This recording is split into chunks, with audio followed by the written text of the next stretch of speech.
सर्वसामान्यांच्या हक्काचा आवाज जागर जनस्थान।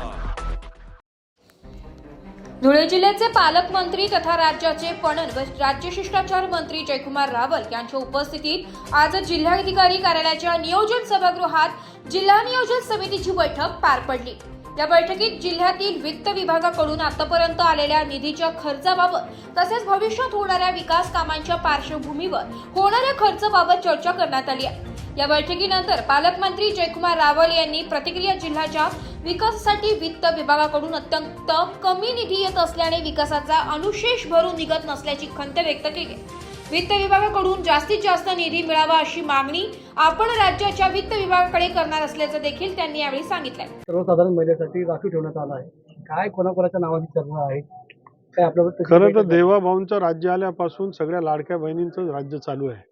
कारण लाडक्या बहिणींचा लाडका भाऊ देवाभाऊ, आणि म्हणून कोणीतरी लाडकी बहीण ही महापौर बनणार आहे याच्यासाठी सर्व भाऊ, मग त्याच्यामध्ये देवाभाऊ, गिरीश भाऊ, जयकुमार भाऊ, अनुप भैया या सगळ्यांना आनंद आहे। आता यापूर्वी ज्यांना संधी मिळाली त्यांची नावं पण चर्चेत आहेत आणि काही नवीन नावं सुद्धा चर्चेत आहेत। त्यामध्ये डॉक्टर निशा महाजन यांचं नाव फार चर्चेत आहे। अशा वेळेला याच्या आधी संधी मिळाल्यांना पुन्हा संधी दिली जाईल की नवीन चेहऱ्याला संधी दिली जाईल? खरं तर आत्ताच तुमच्या माध्यमातून मला कळलं की आरक्षण आलंय, जनरल कळलंय, पण महिला आलं होतं हे आता कळलंय। तर आमची सगळी टीम, कोर कमिटी, सगळे लोक, आमचे नेते बसून ते ठरवतात। Bharatiya Janata party cadre based party आहे, त्याच्यावर विचार मंथन होऊन निर्णय घेतला जातो। कोणी नेता असा प्रमुख किंवा मालक नसतो, सर्व चिंतन मंथन करून योग्य निर्णय घेण्यात।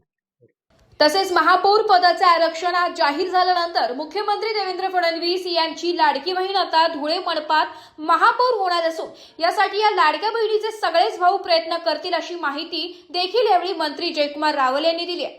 आता यामुळे धुळे महानगरपालिकेच्या महापौरपदी कोण विराजमान होणार, कोणाची महापौर पदाची लॉटरी लागते याची उत्सुकता आता राजकीय वर्तुळात पाहायला मिळत आहे। जागर जनस्थानसाठी प्रतिनिधी रूपक बिरारी, धुळे। आपण घेतली, त्याच्यामध्ये थोडा विलंब झाला कारण मागच्या 3-4 महिन्यापासून निवडणुकीची आचारसंहिता आहे।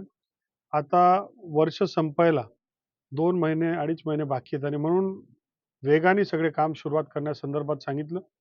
विशेषतः जिल्हा प्रशासनाच्या माध्यमातून ज्या प्रशासकीय मान्यता आहे जवळपास सगळ्याच मंजूर झाल्या, पण सगळ्या कामांचा आढावा घेऊन वेगाने धुळे जिल्ह्यामध्ये काम झालं पाहिजे।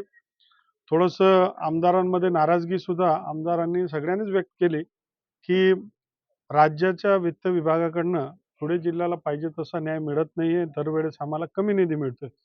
धुळे जिल्हा हा थोडासा मागे राहिलेला जिल्हा आहे, त्याच्यामध्ये निधी आम्हाला लागणार आहे, परंतु सातत्याने आमच्याकडे निधी कमी होतोय आणि म्हणून चिंता व्यक्त केली। मागच्या वेळेस 348 कोटीचा बजेट होता, यावेळेस केवळ 292चाच बजेट करायला लावला, अर्थात तो प्राथमिक आहे, पण आमची अपेक्षा होती की यावेळेस 350 कोटी हा राहायला पाहिजे आणि त्याच्या व्यतिरिक्त काही ना काही आपल्याला मिळालं पाहिजे। म्हणून जिल्ह्याची जनता ही अत्यंत आतुर आहे। 2 तालुके दुष्काळग्रस्त आहेत, 2 तालुके आदिवासी बहुल आहेत आणि मग जिल्ह्याच्या मध्ये विकासासाठी फार मोठा अनुशेष आहे। त्या सगळ्यासाठी निधीची आवश्यकता आहे आणि निधी हा जास्तीत जास्त मिळावा असं आम्ही वित्तमंत्री महोदयांना आग्रह करणार आहे की इतर जिल्ह्यांना जसं न्याय मिळत असतो तसं आमच्या जिल्ह्यांना सुद्धा मिळावा।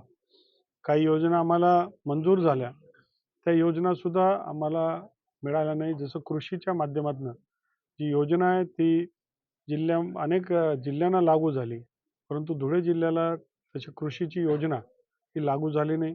कॅन्सरच्या संदर्भातला हॉस्पिटलची जी योजना होती ती धुळे जिल्ह्याला मंजूर झाली, पण नंतर कॅन्सल करून ती जळगावला देण्यात आली।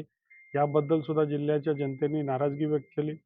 मागच्या काळात आम्ही हे सुद्धा मांडलंय व उत्तर महाराष्ट्रामध्ये कृषी विद्यापीठ नगरला, अहिल्यानगरला आहे, आरोग्य विद्यापीठ नाशिकला आहे, विद्यापीठ जी आहे ती जळगावला आहे। तर धुळेचे लोक सुद्धा एकतर मग ॲग्रिकल्चर कॉलेजमधलं जो विभागणी करून ॲग्रिकल्चर विद्यापीठ आम्हाला द्यावी किंवा अजून काय आम्हाला डिफेन्स हब वगैरे काहीतरी द्यावं, कारण जिल्ह्यामध्ये मोठ्या प्रमाणात अनुशेष आहे। राज्याच्या मुख्यमंत्र्यांना आम्ही विनंती केली आणि त्यांचं विशेष लक्ष हे धुळे जिल्ह्यामध्ये राहणार आहे। काही मागासलेल्या जिल्ह्यांपैकी धुळे आहे आणि मग अधिक ताकद देण्याची गरज आम्हाला आहे। धुळे शहराची महानगरपालिका सुद्धा ही क वर्ग असली आणि थोडीशी ड वर्ग असल्याने आणि थोडा निधीचा अभाव असल्यामुळे धुळ्यासारख्या शहरांमध्ये जर व्यवस्था झाली नाही तर जिल्ह्यामध्ये अधिकारी सुद्धा जर आपण बघितलं तर 25% अधिकाऱ्यांच्या जागा रिक्त आहे.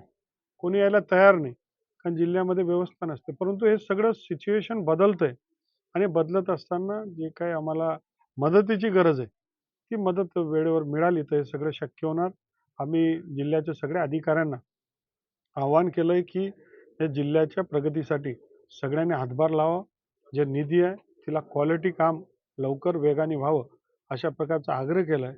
आणि म्हणून जे चांगलं काम करतात त्यांचं अभिनंदन केलं आणि जे चूक करणार त्यांच्यावर कडक कारवाई व्हावी असंही आग्रह सगळ्या लोकप्रतिनिधींनी केला आहे.